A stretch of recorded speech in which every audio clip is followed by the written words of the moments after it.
What's up, YouTube family? So today we're trying out something a little different, something a little new. This is called the bass puzzle. Now, if you're not familiar with this bait, what this is that it is a mix of two of the top #1 baits in the world. It is a mix between a chatterbait, which you have the vibrating head here, and a spinnerbait, which you have the wire and little swim hook here.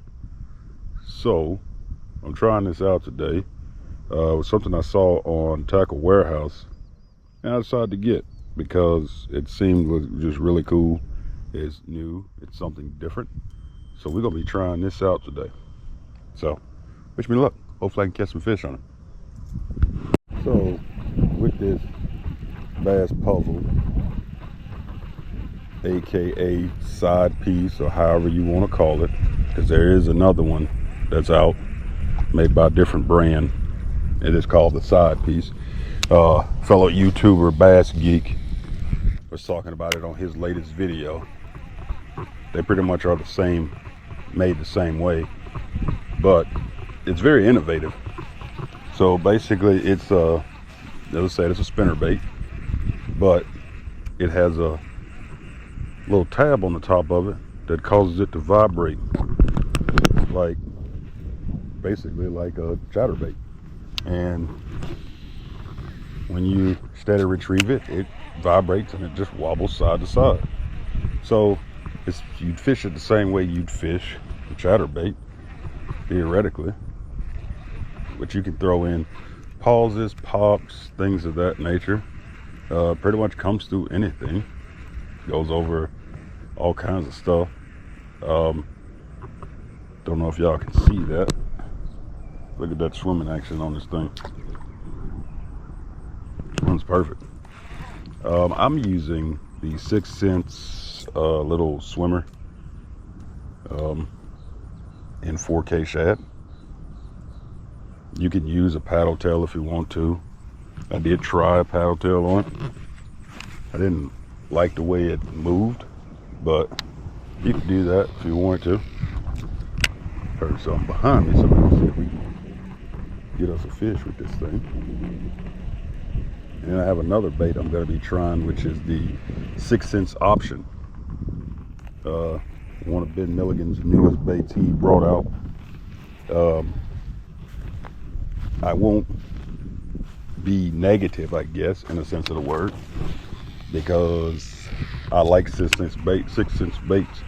I bought the Hangover. Actually, I bought several of the Hangovers and just never really had any luck with it. Could never get it to quite swim right. I even went as far as to buying a very high intense rod and reel combo. I bought a Abu Garcia Revo Rocket, a 9-to-1 gear ratio rod. You make a turn, this thing moves in 9 times faster than any reel I've ever used in my life. And even with that rod and reel, I could never get that bait to swim right.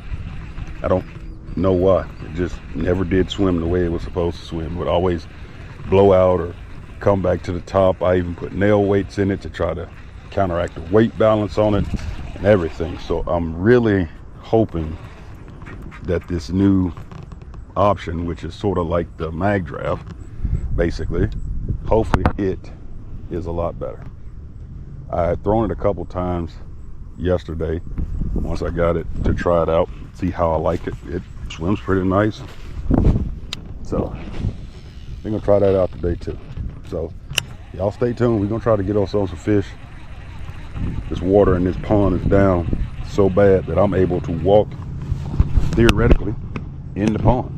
This is usually underwater that I'm walking on right now, but we're gonna try to get us a fish or two, see what we can do, and y'all stay tuned. So with this bass puzzle, there is some questions on to where and how do you fish it. So I'm gonna answer those. So since it's a chatterbait / spinnerbait, you fish it like you would do any normal chatter or spinnerbait. You can throw it up next to brush piles. You could throw it out far in the middle, let it sink, pop it a little. You can pretty much do anything you want with it. It's very versatile in that sense. I guess the $1 million question would be where you'd want to fish it. One of the main places I fish it is, well, three. So one is parallel to the bank, and that's whether you coming over rock, brush piles, things of that nature. As you can see, I just made a cast parallel with the bank that I'm on.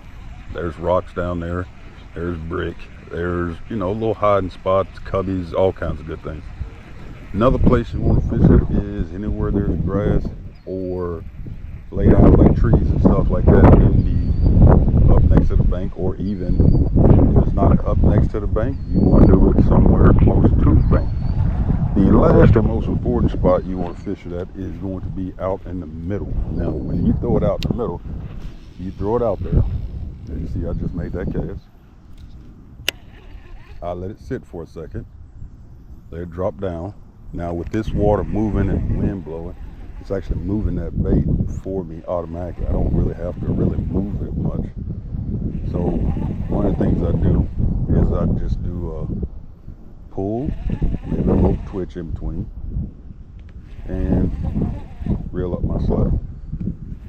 Because the water's moving, so that makes the bait move, which if the bait's moving, it sort of mimics an injured bait fish or something to that effect. As far as rod and reel setup, you want to have something along the lines of this is a Lew's carbon fire. It's a 7.2 medium heavy fast action, which means it's got great tip on it. As you can see, tip on it is pretty good. So it's a great tip. The only thing of it is that this reel is a carbon fire reel. It's a 7.5 to 1. I'm pretty sure it is. Yeah, 7.5 to 1. I would want something that's probably a 6.8 or a 6.3 to 1. That's a little bit slower, but I mean, go what you go with. As you can see, I can make a pretty good cast on it. It's a half-ounce bait. They do make some that's 3/8 if you want to downsize a little bit. I like the half-ounce because it gets me out there pretty good, and if you can see it in the water here, it just wobbles. That's it. That's all it does. You reel it and it wobbles. It's a great little bait to play with. So it's something new, something different I want to try. I may start doing series of different, just new and really different baits that are just different than anything else than the standard. So this was one of the ones that I thought was really different, like ultra different. So as you can see, look at it, it just wobbles side to side. So great bait though, really great bait. I give them a 9 out of 10 on the bait because it's so different and it's unique. And what I like about it is that even with the fast action, I can feel it dumping under the water. Like with just the slightest pull, I can feel it. So, like I said, just something new to try. Get out, get on the water, try something new I ain't never tried before, and do something different. So, hopefully get on some fish here pretty soon.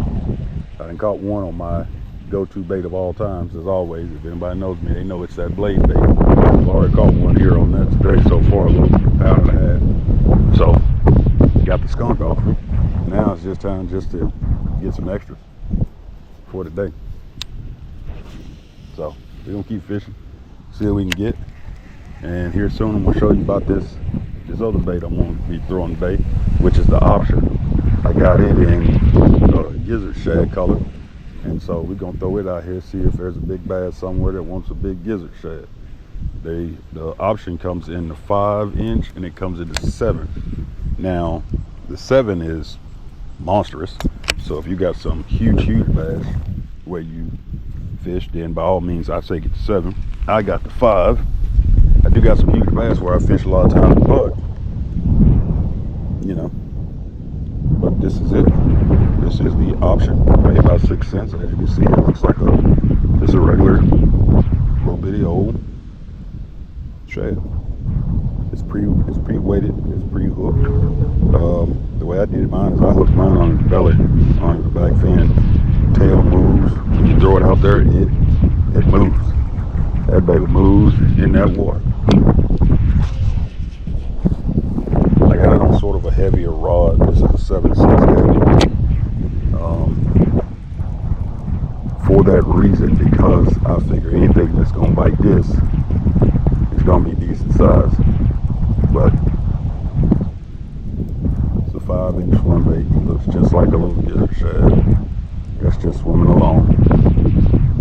So, as you can see, that's what he looks like.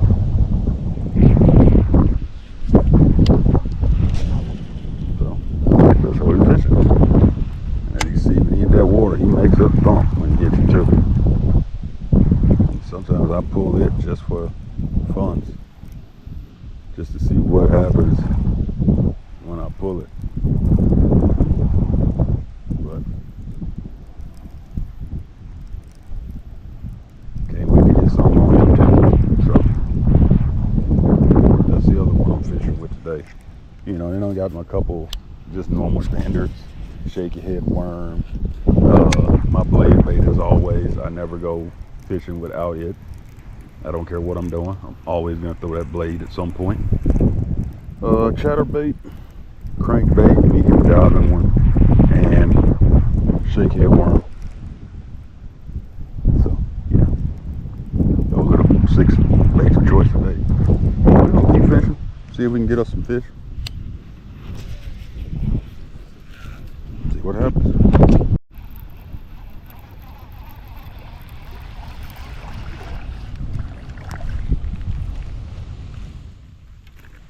And there's one.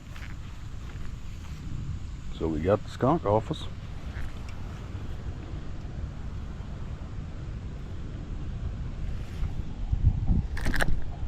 Stop shaking, bro. I got you. You caught. You accept your fate that you're caught. Okay. That's one for today. Nice one too.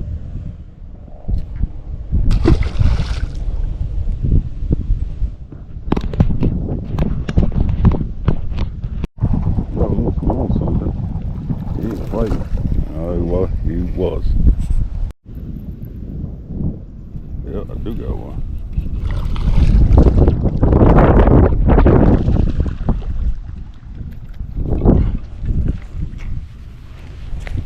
As I always say, that blade knows how to catch them. He got it in his mouth good.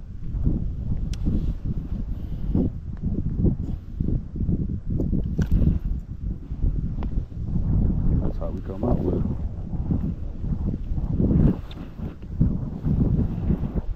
It's a nice little 2, almost 3 pounds.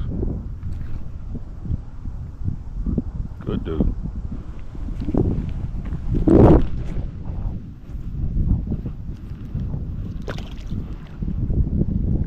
Everybody zooms off.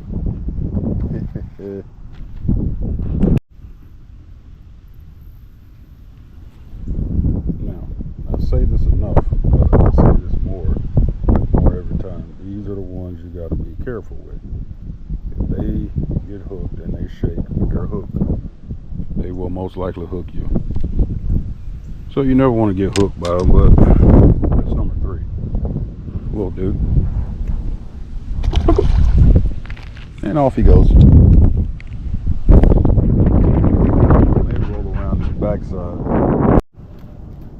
Wasn't he little, dog? You said he was little. Oh, he aggressive. Damn, son, y'all made me hook myself. Come on, calm down. Wait, boy. Shaking bait. Shaking bait works again, baby. That's one.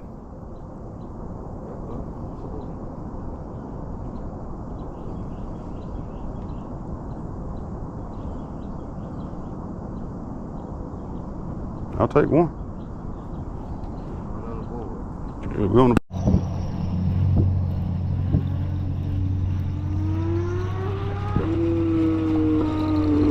got us one.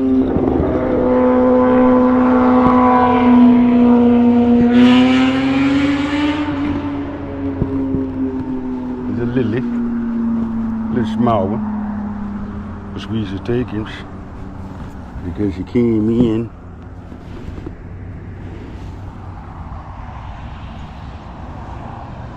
Attacked my blade bait the wrong way, got popped.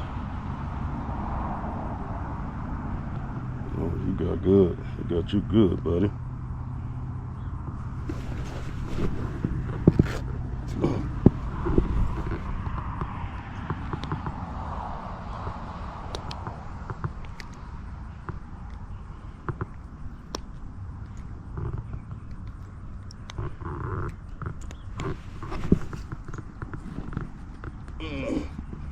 But we got us one. Little dude, but he'll do. There he goes, skittering off. I don't know if y'all can see it, but there is a giant, like, orange car catfish. I don't know what this is, but it is bright orange and is huge. That's amazing. Yep. He hit it the first time, came off, and I threw right back past him and brought it in. He came right back at it.